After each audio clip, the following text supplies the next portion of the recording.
Hello everyone. Welcome to SI UK Study Abroad webinar series. Thank you so much for joining us today. We are pleased to host this session in collaboration with Durham University, a distinguished institution constantly ranked among the top 100 university globally in the QS World University Ranking. As a proud member of the prestigious Russell Group of Research Intensive University, Durham University stands out for its excellence in education, research, and global impact. We are honored to have with us Professor Patrick, the Director of Education in the School of Government and International Affairs at Durham University. With his vast experience and deep insights, Professor Patrick will guide us through an engaging presentation that highlights the university's unique strengths and opportunities for international students like you. After the presentation, there will be a dedicated Q&A session where Professor Patrick will attend your questions on studying at Durham University. So please get ready to be inspired and light. Let's dive into what makes Durham University an excellent choice for your academic journey. Without further delay, I will hand over to Professor Patrick. Over to you, Professor. Thank you very much, Yukti, for the kind introduction, and good afternoon to everyone that is on the call. My name is Professor Patrick Kuhn, and I am the Director of Education, but I'm also a Professor of Comparative Politics in the School of Government and International Affairs at Durham University. What I will do in this talk is explain to you why you should consider Durham University for your postgraduate studies, and in particular, why you should consider our programs and our school for your studies, what makes them unique, what makes them different from other programs in the UK, but also other programs internationally. I'll then talk about how to apply, what kind of scholarship opportunities there are, and then I, most importantly, look forward to any questions you have that I can answer about our programs.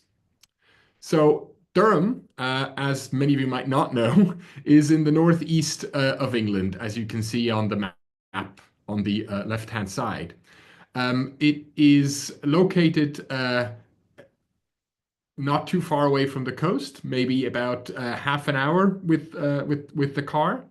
It is in a rural area of England, but it is very well connected. It is located on the East Main Line with the train, so it's about a 3-hour train journey away from London, 15 minutes to Newcastle, and 1 hour and 15 minutes to Edinburgh. There is also a direct train connection to Manchester. As you can see, it is a very picturesque town. It is located in a loop of the River Wear. It has a historic medieval town center located around the cathedral, which you can see in the middle of the picture, the castle, which is the founding place of the university.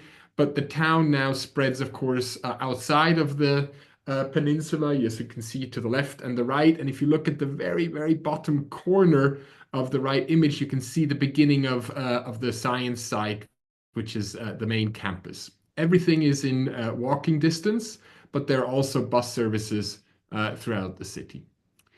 Durham is a really rich city of cultural heritage. I've mentioned the cathedral, which is a UNESCO World Cultural Heritage Site. I've mentioned the castle, which is the founding place. They were the backdrop to some of the Harry Potter movies that you might have seen. But it is also the place in England where coal mining began. It is the heart of the Industrial Revolution. It is the place where steam engines were invented. The first railway lines were run through Durham and Darlington to get the coal to the coast and then to other major cities across the UK. It is therefore a place that has a really rich cultural and industrial heritage. There are various historic and heritage sites throughout the city. So in the middle, in the bottom row, you can see the Miners' Parliament, which is a heritage site that is currently being renovated and will be open again next year. That kind of explains how mining unions work, how they were organized, how they influenced politics regionally, but also nationally. And every July, as you can see in the middle picture, there's a big labor union parade where about 1 million people come to Durham University to celebrate that industrial heritage, which is really fun.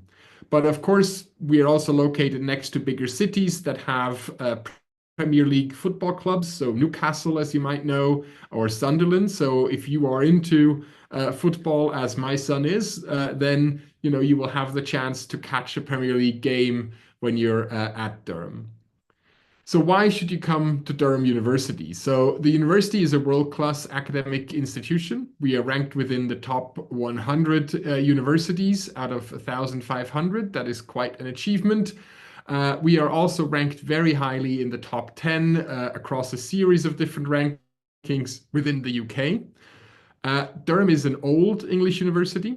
It is the third oldest English university, in fact, and therefore has a collegiate system. But the way that our colleges work is very different from other universities in the sense that they are really your home away from home, while all of the academic work happens in the academic departments. So, as one of our students put it to me recently, the colleges are a place where I can make friends for life and I can find someone to do the thing I want to do with me on that particular day. We have a variety of colleges. There are 19 colleges at the moment. Many of them are mixed undergraduate, postgraduate colleges, but there's also a postgraduate only college, which is the Ustenov College. We also have a great sports campus, as you can see on the lower picture here. We were the Sports University of the Year in the UK in 2023. That's when the campus was completely renovated. It has, cricket pitches, indoor cricket, land hockey, football, rugby. There is track and field. There is rowing on the river, of course, and then indoor rowing tank. There is fencing. There is fitness. And whether you are interested in doing sports at a professional level, and we do have some students that are in Team GB that went to the Olympics, or whether you are doing it purely for recreational use, you will find whatever you need in terms of sporting facilities. The city of Durham, as I've said, is very picturesque. It's very nice. It is not crowded. You can walk around. It has a historic center. In particular, it gives you quite good value for money. So if you are on a scholarship, your money will probably last you or give you more in Durham than it would give you in a major city like London, Manchester, or Birmingham, or even Sheffield. It is just the right size, as one of the students told me. It's the right size that you bump into other students and your professors when you're out and about in the city. But there's also enough going on in terms of movies, cinema, theater, other cultural events, that every other week there is something else that you can do that is unrelated to the university. And of course, the colleges have many societies and lots of things going on. And then if you do fancy going out to a bigger city, it's only a 15-minute ride with the train or a three-quarter-hour ride with the bus to Newcastle. The school itself is ranked within the top 100 politics and international relations departments in the world. We are ranked in the top 10 in the UK for politics and international relations. The school has a really cosmopolitan community. Half of academic staff and growing are international. So we have staff from Myanmar, we have staff from Switzerland, which is myself, the Netherlands, Germany, the United States. We have staff from China. We have staff from Australia as well. So there's like staff from all around the world. Argentina is just another colleague that I had talked to yesterday. So there's staff from around the world that you will be able to engage in, and our students come from over 50 different countries around the world, from Asia to North America, Latin America, all across Europe and Africa. We are also really proud about our graduate employability. So we are ranked 8th in the UK for politics graduates prospects, and the university itself is ranked 65th in terms of employer reputation globally. So where do our students go? Our graduates go mainly in 3 different sectors: the public sector, intergovernmental and non-governmental organizations, as well as the private sector. And here are some of the locations where you might find one of our students if you go on LinkedIn. So there are in local, national governments, civil service in the UK, but also outside of the UK. We have students that go from a master's to an academic career after completing their PhD inside and outside the UK. Two of my PhD students, one is currently an assistant professor at Wesleyan College in the US, another one is an assistant professor at a Malaysian university. Then we have students that go to the United Nations, Amnesty International, International Rescue Committee, Oxfam, but also in the private sector, be it as a country risk analyst in the political office of British Airways, the financial industry in various things, consulting, accountancy, but also the media in the UK, but also abroad. So why should you come and study with us for a master's? So first, we offer a really wide range in substance and approach. So we are a school of government international affairs and not a department, which means that we have a broader range of topics that we cover. And that's really, really important because it kind of allows you to get exposure to different kinds of students with different expertise. If you go to other universities, you will see that there's a Department of Politics, Department of International Relations, and Department of Public Policy. And you generally don't get courses in those other departments. You don't interact with the other students. You don't meet other students. We have everything that is under one roof. So you will be exposed to students doing politics, international relations, international global theory, regional expertise, security and peace studies, and public policy, all under one roof, which makes for a much more interesting and academically enriching experience. We don't just have one methodological approach, so you won't just be studying a politics or international relations or public policy from a quantitative or a qualitative point of view, but you will get exposure to a mixture of approaches of how to study these things. You can then specialize in different ways of studying the topic that you're interested in. And that's really important because when you go onto the job market later on, you will meet people that have expertise in different types of research methods, and you want to be able to understand them and to talk to them, even though you yourself might, prefer to do computational research, conceptual research, quantitative or qualitative research. Our postgraduate programs are really closely tied to research centers.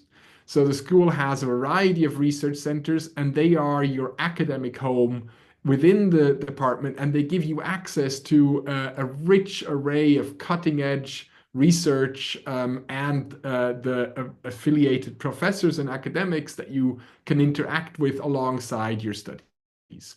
So these are the 8 research groups, centers, and institutes that the school hosts. We have an Institute for Middle Eastern and Islamic Studies, which is the oldest institute that we have, and builds on the reputation of the school in this particular area. We have the Durham Global Security Studies, which is an interesting interdisciplinary institute that I'll talk about. There's the Global Policy Institute, which looks at global theory and international organizations. There's the Center for Institutions and Political Behavior, which is the largest research center in the school that focuses on political science and in particular public policy. There's the Center for Political Thought, which looks at political theory. There's the Center for Contemporary Chinese Studies, the Group for Research in International Politics and International Relations, and then the International Political Economy Group. All of those different research centers are affiliated with programs that I'll talk to you about in a second. The second thing, what makes us unique and distinct from other politics and IR departments in the UK and globally, is that we have a really inclusive student-centered learning approach geared towards employment and further studies. So we have institutionalized student involvement at all levels. So we have a student voice committee where master students, but also undergraduate students sit and raise issues that have come up, which we try to resolve. We have a constant approach to kind of learning what students think about the programs, how we can improve things. There are student focus groups that I run every year from which we derive an action log that we then develop actions on over the course of the academic year. There's a broad range of SKIA-specific student support. There is, of course, university student support with regard to disabilities, mental health, but also employment and enterprise. But we have specific school level student support things as well. For example, for students that are the first in their family to go to university and maybe study for a master's degree, there's a first generation scholars network. There is an international scholars network that you can link to. We have a really active learning approach to our teaching. So yes, we do lectures and seminars, but often they are flipped classroom type of educational experiences where we will do lots of exercises, learning, you know, applying the concepts and theories that you might have learned through a pre-lecture video or through pre-lecture reading, and how to apply them to real-world cases. And our assessments are not all just exams or essays, but they are authentic in the sense that we make you write, for example, a policy brief, or we make you give presentations or a podcast, or we make you write a security report, depending on the postgraduate program that you're choosing. And then there are lots of career and research focused events that go on in the research centers, but also at the school level. So, for example, we have every center has a large number of events. The IMICE Center, for example, runs the Ambassador Forum, where they bring a bunch of ambassadors from different countries to Durham every year to talk about the Middle East and the regional politics. Every center has a speaker series where there are 3 to 4 speakers that are brought in. We seek input from students on what speakers might be interesting to them. There are working groups, for example, the Northeast Research Development Group, the NERD, and the Conflict Plus group, where you can see how research is developed. You can participate in discussions of working paper drafts. And then there's a series of research training that happens in the different centers based on their particular substantive expertise, but also their particular methodological expertise. There's a series of school level events and activities. So we have the student staff seminar series, where students and staff present ongoing research. That's mostly our PhD students that present, and our staff, academic staff, that present. We have career and enterprise talks where we bring back recent alumni to Durham, so students that have graduated 3-4 years ago with us and have settled into a career, to kind of talk to our students about how they got into this career, what it actually involves, what work they do. We have the Politics in Practice seminar series where we bring back alumni that have had an interesting career. So we've had Lord Darrach, the former UK ambassador to the US, come. We had Sir Graham Brady, the chair of the 1922 Conservative Party Committee. We had Fiona Hill, who was a security advisor in the Obama and Trump administrations recently. And we're going to have Vicky Bowen, who is a former UK ambassador to Myanmar and now heads an international organization on human rights. We also have a podcast that you can follow along if you wish to do that now. This is the Politics in the Rearview Mirror. It's on Spotify, Apple Podcast, etc., where we have weekly episodes of about 10-15 minutes where we talk about something that goes on in the news that relates to the research that is going on in the school. And then there are weekly student staff coffee mornings where we just hang out and have conversations, and you get to meet your lecturers on a personal level rather than just in the classroom. So what are the programs that we offer? This is the list of programs that we have. There are 6 of them, and I will talk you quickly through that list, what their unique selling points is, what makes them different from other programs, and how they are structured. So let's start with the MA International Relations and the MA Politics and International Relations (Political Theory). So though the MA International Relations has the following unique aspects. So first, it is a really broad master's. It gives you a breadth, an overview of theoretical, conceptual, and empirical tools. It focuses on interdependence of politics at a local, regional, national, and international, but also global level.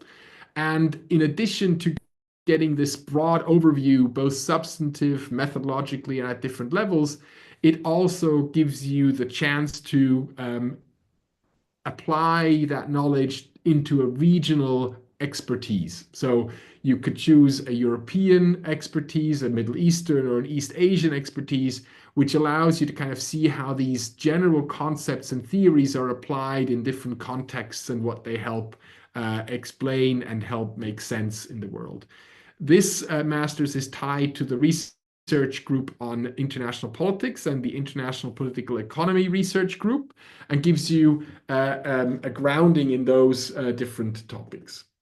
The MA Politics, International Relations, Political Theory, again, is really broad, but this time less so in terms of the methodology, but more in terms of the different types of theories that it interacts with. So you will be exposed to critical theory, feminist theory, post-structuralist, and analytical theory, both in terms of contemporary, but also historical political thought. And alongside, you can then again specialize in a country or region, right, in order to see how these theories apply. And the research centers tied to this master's are the group for research in international politics and the Center for Political Thought. Now, how are these programs structured? If you are taking the MA International Relations, the way we teach in Durham is through 3 terms: the Michaelmas term, Epiphany, and Easter term. So if you're taking the MA International Relations, you would take International Relations Theory and International Organizations. Those are the core modules that you have to take. They are taught over 2 terms. One gives you the theoretical foundation, and the International Organizations, the empirical foundation. And then you'd have the dissertation that goes on between Epiphany and Easter term and over the summer. If you're doing the MA Politics and International Relations, you get to choose whether you want to do international theory or international organization. But you then also get to choose between ideas and political thought or contemporary political philosophy. So you can make it very, very theory heavy by having, for example, contemporary political philosophy and international relations theory. And then you have the dissertation, which can be a mixture of international relations, political thought, etc., which is why it is green here. Alongside both of those masters, you have a choice from a series of options. And you can see here that I've put in orange the regional expertise that you can get as an option. So you get to choose one of them or 2 of them at most. And then there is a series of other international relations and political theory options that go along. So for example, global political theory is a module there, or researching political theory as well. Moving on to the next program, the MA Politics and International Relations of the Middle East. So this program is tied to the Institute for Middle Eastern and Islamic Studies, and it is the only UK program that focuses on the role of non-Arabic states in the Middle East. So lots of other Middle Eastern programs will focus on the Arabic states and the Gulf states. They are important actors, but you don't need to look that far when you look at current events to understand that actually the non-Arabic states, Israel, Turkey, and Iran, are really important players in understanding the politics of the Middle East. And North Africa really requires you to understand that role of these powerful actors in that area as well. So there's a dedicated module only to these states and what their role is in the region. And then we have a really broad level of expertise. The colleagues that are teaching on this program have regional expertise in the Caucasus region: Iran, Iraq, Israel, Morocco, Syria, Tunisia, Turkey, among others. That's where they have done their field research, where they have ongoing research projects. So there's a real grounded, practical aspect to this program as well. The way that this program works is that you have this international relations of the Middle East module that kind of gives you the broad conceptual overview. But then you have a more methods-oriented module that explains to you the challenges and opportunities of researching in the global south. And then, as I mentioned, this module on non-Arabic states that are core to your program. And then again, there is the dissertation. And they have a variety of different options that you can pick from in terms of international relations module, but also politics and political theory modules that you can choose. And if you want to, you can also do an Arabic language option alongside this program. So you can learn Arabic while you're doing this program so that you can interact with people that speak Arabic, but also engage with Arabic writing, etc., through your studies. The Durham Global Security Institute hosts two master programs. Um, they are on conflict prevention and peace building and defense development and diplomacy. What is interesting about this is that they are really at the intersection of theory and practice, as well as policy. So these programs are not just taught by academics, unlike the other programs that I've talked to you about, but they are co-taught between academics and practitioners, right?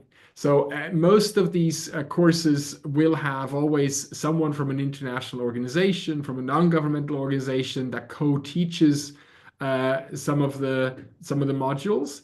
And another aspect that makes them unique is that there is this humanitarian crisis simulation module that happens in the last term, where they kind of bring together the knowledge that they have created over the last two terms and apply it in a simulation in order to kind of understand the practical challenges and interactions that come with doing research on conflict, peace building, etc. It is also multidisciplinary, so this is taught in collaboration with Department of Anthropology and the law school at Durham. So you will not only have modules with SKIA staff, but also with anthropology and law staff when taking these masters. So how do they work? They approach things slightly differently. If you're taking the MSc Defense Development and Diplomacy, it is a top-down, state-level approach to the topic of conflict and peace building. And if you're taking the conflict prevention and peace building MSc, then it's a bottom-up approach to the topic of conflict and peace building. So they have these different modules in the first term that kind of introduce you to the basic concepts, theories, and methods. The defense and development diplomacy conflict then has a module that you need to take in international law and conflict intervention, as well as a post-conflict reconstruction and state building module. And the conflict prevention and peace building masters will have you take a peace process and everyday political negotiation module, as well as a consolidating peace after violence, both focusing on a very local, hyper micro local level to understand the individual processes that are going on. As I mentioned before, both of those then come together in this capstone exercise of a humanitarian intervention simulation. We have a colleague that has worked for over a decade, excuse me, in the humanitarian space, and he will be leading the simulation where you are having a specific role in a situation of running an internal displacement refugee camp with all the challenges that come with this over 2 days. That will help you really kind of consolidate your learning, both with regard to the concepts and theories, but also with regard to methods. And then over the summer, there is the dissertation, which you will start working on in Easter term as well. Alongside your core modules are those CPDs, continuous progression development modules. Those are the ones that are co-taught by a practitioner and an academic. You will choose 3 of those to do, 1 in each term. They are generally taught over a really short period of time, generally maybe a weekend or like 2 days at the end of a week, where you will really dive into something specific and kind of get the experience of seeing it from a practical, but also from an academic point of view. Finally, the last program I'd like to talk to you about is our MSc in Public Policy. It is a new program, and it gives you a really solid public policy foundation and hands-on experience. So unlike other public policy programs in UK universities, it doesn't just focus on public policy in the Western context, but we have deliberately made the program so that it focuses on public policy around the globe. In fact, the colleagues that are teaching, one of them is from Myanmar, the other one is from Colombia, have ample experience of how public policy is done in a maybe emerging democratic context rather than in an established democratic context. What also makes this a really interesting module is it has this capstone module where students are paired with external organizations, governmental organizations, intergovernmental organizations, non-governmental organizations, to address a specific policy problem set by those organizations. Then there is a data analysis skill and evidence-based policymaking element to this program. So you will be given training in both how to create and interpret evidence for policymaking. In our negotiations or consultations with employers, we were told that often they have access to employees that are really good at doing data analysis and others that are really good at looking at analysis and interpreting what they mean for policy, but they're lacking someone that can bring these two things together. So part of that program is creating that unique set of skills that will make you very employable. The Center for Institutional and Political Behavior is the key research center behind this master's, and it is the largest research center that we have in the school. So the way that this works is on the public policy side, you will have a core public policy module that is taught in one term, as well as a public policy option that you can take. Then you can see over 2 terms, Epiphany and Easter, there is this capstone module where you will be paired in a group with other students to an organization that you will then have to kind of work together to solve the problem. So you will be acting as a public policy consultant that will give you a hands-on experience, but also the opportunity to get references from actual employers that will help you land the job. There will be other public policy options that you can take, and you will start working on your dissertation in public policy. The other focus, the data analysis focus. So this program is built in such a way that if you already have good quantitative skills, there is an advanced access point to the program. But if you haven't really done that much quantitative analysis, there's also a beginner's access पता नहीं point. So मैं समझ depending नहीं on आ रहा what your करूँ कि नहीं prior करूँ level उसको is, you will be able to start in the beginner route or in the advanced route.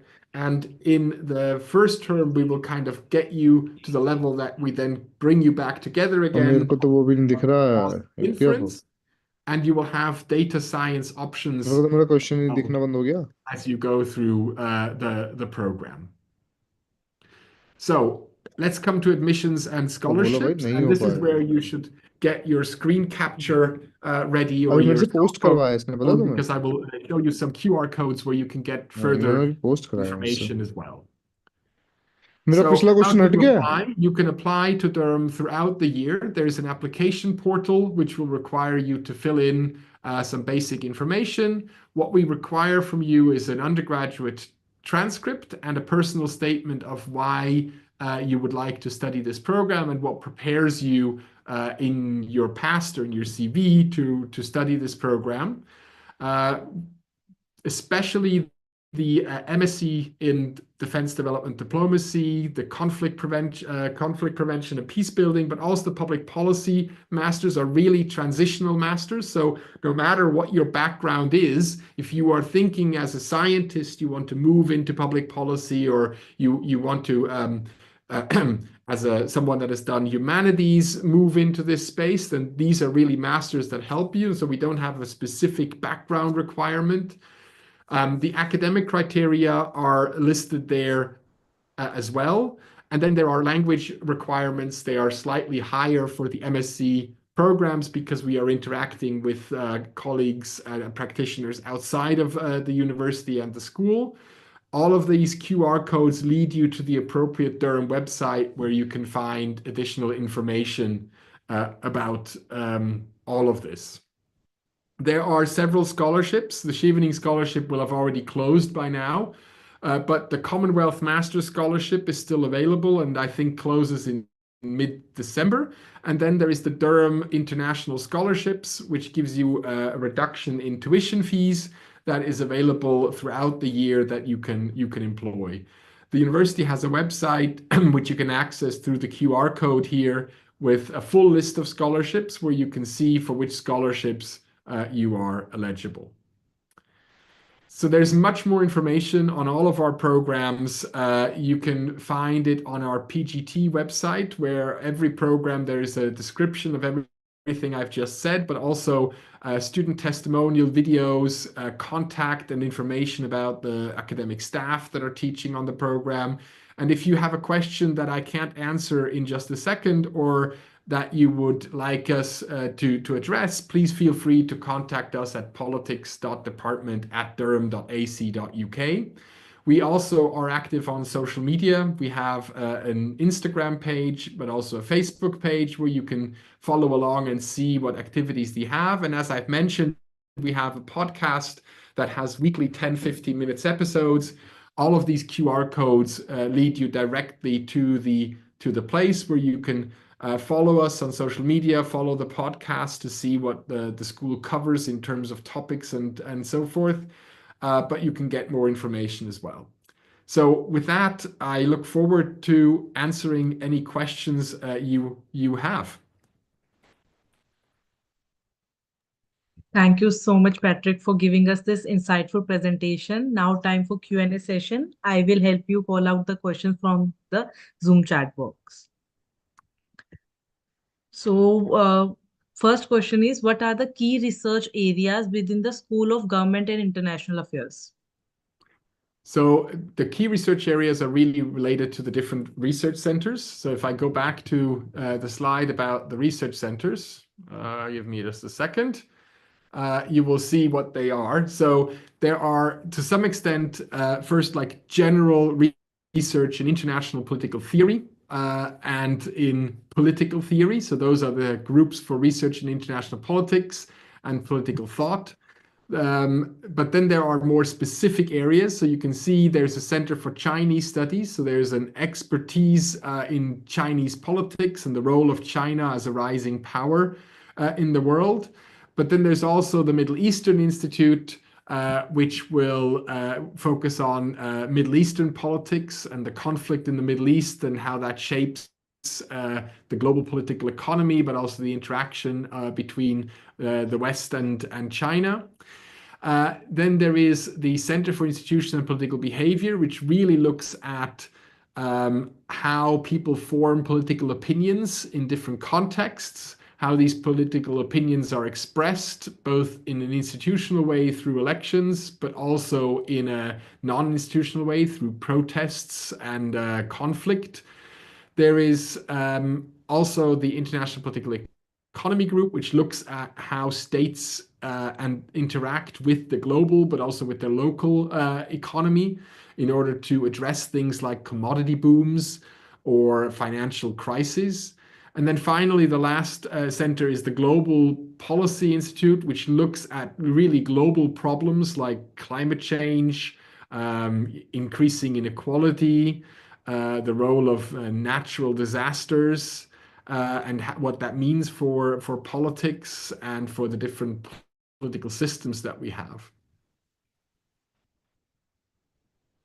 So next question is, are there any internship opportunities available through the SGIA? I'm not quite sure what you mean with LGIA. Can I? SGIA, School of Government and International Right, Affairs. School of Government. Yes. So yes, there are intern opportunities. They are often tied to grant incomes that we have that allow us to employ research assistants.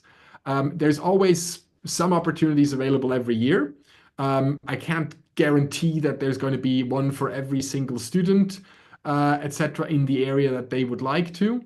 But once you're here, we generally know when you come what kind of grants are going on, where we need research assistants, and they are always published across the school. I also know that colleges will have some research internship funds where even if we don't have funding through grant income that we can make available to support you, that you can get college support in order to do research within the department. Can you tell us more about the faculty expertise and research interest and how can student engage with them? So, as I said, we are a broad school, so you will find almost, I guarantee you, you will find a member of staff that will share your research interests. The way that you engage with that research interests, on the one hand, is through your studies. So the lecturers and seminar leaders are the experts that you will be able to kind of connect with, but then really through the centers, right? So our PGT programs are linked to centers. So there will be activities going on in terms of workshops, in terms of working paper series, in terms of outside speaker series, where you will meet regularly with academic members of staff. You can see what their ongoing research is. You can interact with them, raise questions about their research, highlight how some of the insights that they might have about a specific concept, theory, or method relate to something that relates to your expertise and your background, and how that might be useful in developing this idea or theory further. And that can lead to collaborations, etc. So the research centers and the programs connected to them really give you kind of access to a variety of staff. And then of course, there are, school level events, staff seminar series where you can attend, but also, the podcast. You hear a colleague speak about something that was in the news, and you think like, oh, this is actually really interesting. I'd like to see more or hear more about them. You can visit their website. You can see what they've read. You can go to their office hours. Every member of staff has a weekly 1.5 hours where they are available to meet with students at about anything, including just kind of having a chat about something that is of common interest, which you can also do in the student staff coffee mornings, which happen on a weekly basis. How does the SGIA support students in their own research? So you are going to be supported in your own research in a variety of ways. So obviously, the capstone thing of every program is the dissertation. So you will be free to choose whatever topic you have. We will then assign you to a member of staff that has expertise in that area that you want to do your research in, and you will have a one-to-one supervision throughout 2 terms to help you develop your dissertation. Then in every module that you're taking, in every lecture seminar, there are specific office hours that you can go to and ask for support. But most lectures, me, for example, always hang around at the end of lectures, go and have a coffee with students, have a chat about issues, problems that they don't understand, so that we can help you develop your understanding of the theory, of the methods further, so that you can apply them to the areas that you're interested in. Thank you for answering all the questions so well. So I have covered all the questions from the Zoom chat box. Would you like to share any final words? Well, as I scroll through the slides, again, if you have any questions, go visit us and connect with us in a variety of ways. I really, really hope that you are considering applying to Durham and doing your postgraduate studies with us. And I look forward to seeing many of you next year in September. So thank you so much, Patrick, and everyone for your valuable time. All the audience, if you have any further questions, please feel free to contact the SI UK office. For more update, do follow us on our social media handles. Bye bye. Take care.